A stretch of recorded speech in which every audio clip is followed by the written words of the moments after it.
Hey guys, Wireless Nerd here, and I just wanted to give you a quick recap on what we've heard so far at the keynote here at Juniper NXTWORK.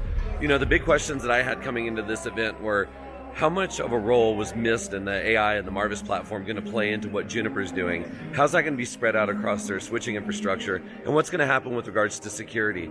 And I've been delighted by a lot of the responses I've heard, because it's not just about taking this and applying it to the customer path from a Wi-Fi perspective, but now we're hearing about Marvis working all the way through the EX platform, the switching platform, and then as they start to talk about their security platforms and the way to do, you know, a visibility all the way down to the application, it makes you wonder how much of this Marvis is going to get into. So it's pretty cool to think about when you start to apply AI to doing troubleshooting all the way down to determining which path is working the best using their Contrail SD-WAN system.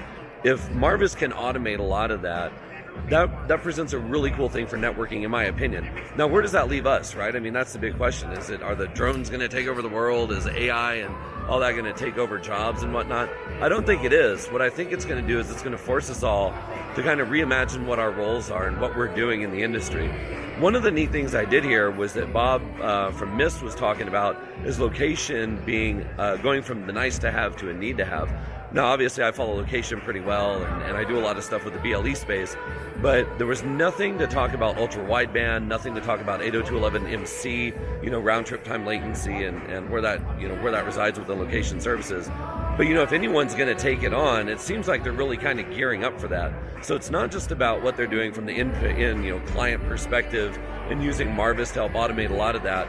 But when you start to tie in locationing along with AI, there's a lot of really interesting things that can happen. So we're on about a 15-minute break here. The break's almost done. I already got my CEO selfie, so I'm good to go. But I'm going to go ahead and post this, and then I'll let you guys know what happened with the rest of the keynote. So stay tuned.